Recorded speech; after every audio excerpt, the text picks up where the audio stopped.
이 말씀을 듣는 하나님 나라의 백성들 가운데 왕이신 하나님께서 부어주시는 은혜와 평강이 오늘도 충만케 임하시기를 축복합니다. 아멘. 오늘 말씀 보겠습니다.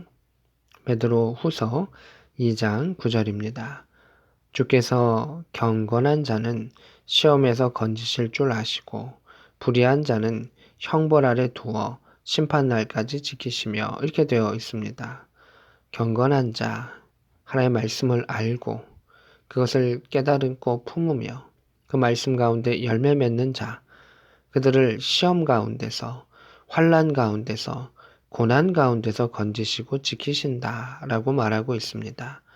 또한 불의한 자, 하나님의 뜻과 계획 가운데 있지 아니하고 자신의 욕망과 자신의 뜻과 자신의 계획대로만 있는 자들 가운데는 형벌 아래 있다라는 것을 이야기하고 있습니다.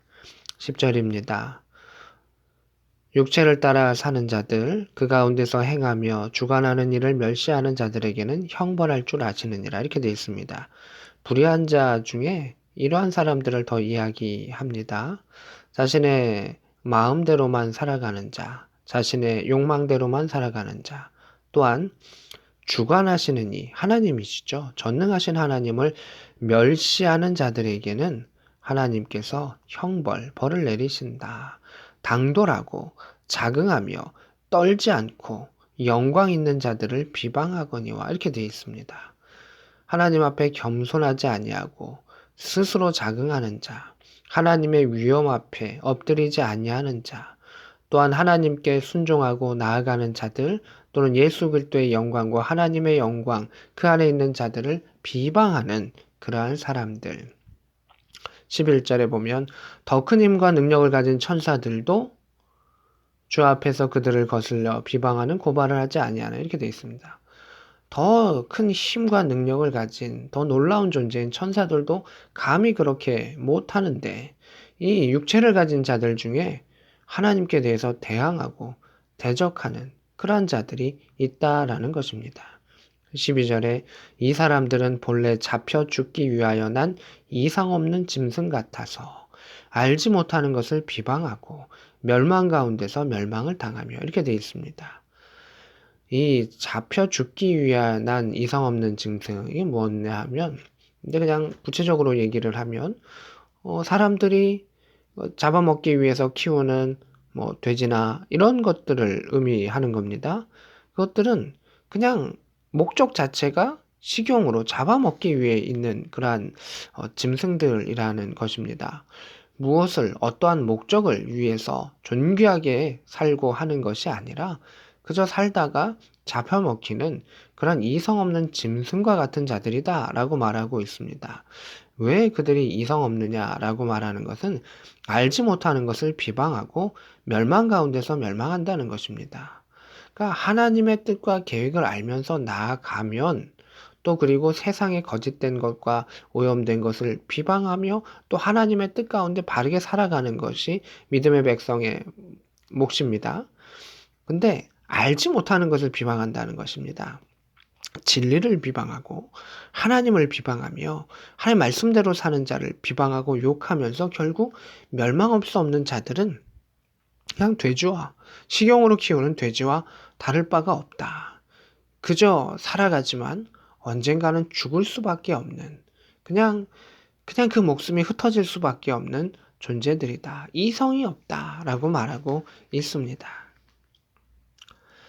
또한 13절입니다. 불의의 값으로 불의를 당하며 또한 너희와 함께 연애할 때 그들의 속임수로 즐기고 놀며 이렇게 되어 있습니다.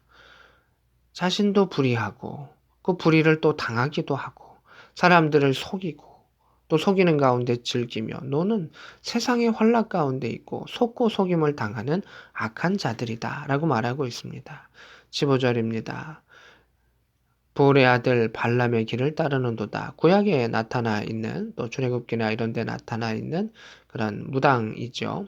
그는 불의의 싹을 사랑하다가 결국은 이제 멸망하게 되었다라고 하는 것을 보게 됩니다. 불의의 싹.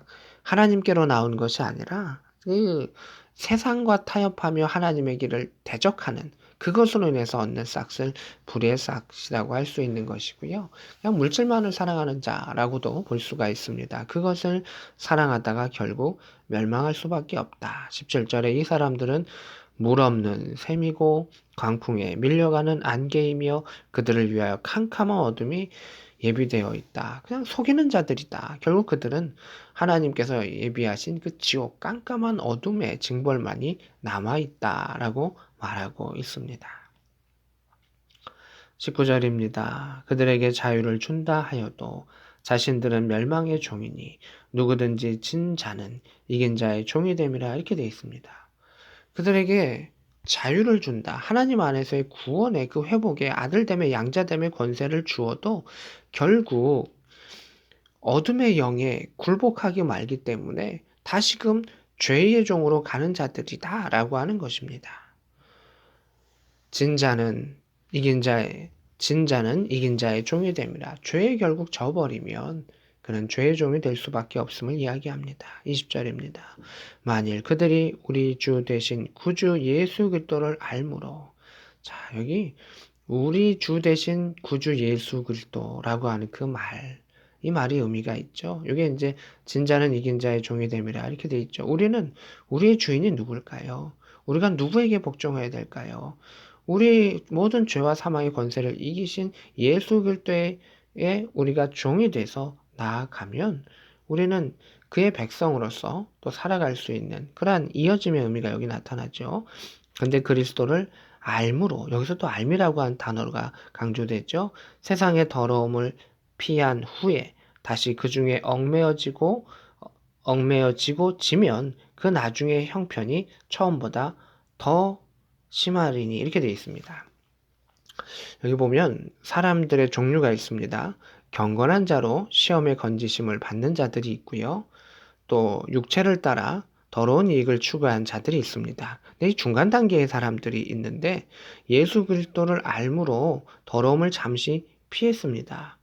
그런데 다시금 죄에 얽매여지는 사람들이 있다라고 하는 것입니다. 시험과 유혹 가운데 이 얽매이지고 넘어지는 사람들이 있는데 그렇게 되면 나중에 처음보다 더 심하게 된다. 더 악해질 수 있다. 더 형편이 나빠질 수 있다라는 것을 말하고 있습니다.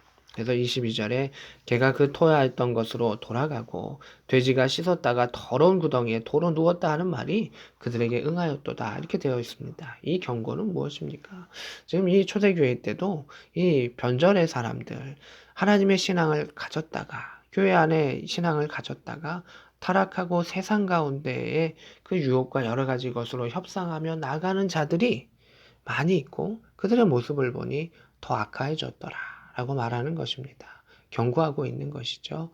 그래서 우리가 신앙생활 할 때 그것을 잘 지키고 나아가는 것이 참 중요합니다. 사단은 우는 사자와 같이 우리를 공격하고 언제든지 물어뜯으며 나아가려고 하는데 우리가 예수 그리스도를 알고 깨달으며 그 말씀 안에 붙잡혀 있지 아니하면 그 우리가 알았던 그 모든 것조차도 빼앗기고 말 수밖에 없는 영적인 치열한 전쟁터, 그 사느냐 죽느냐의 그 순간 가운데 우리는 살아가고 있습니다.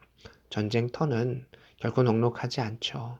그러나 우리에게 예수 그리스도가 계시기 때문에 우리에게 훈장 주시고 우리에게 승리 주시는 예수 그리스도가 있기 때문에 우리는 소망을 갖고 또 이것을 돌파하며 하나님 나라의 백성으로서의 권세를 가지고 오늘도 나아갑니다. 오늘도 주님의 예수 그리스도의 그 십자가의 사랑을 알고 그것을 붙잡으며 어둠과 타협하지 아니하며 하나님 안에서 믿음의 일들을 이루어갈 수 있는 복된 저와 여러분 될 수 있기를 우리 주 예수 그리스도의 이름으로 축복합니다. 아멘.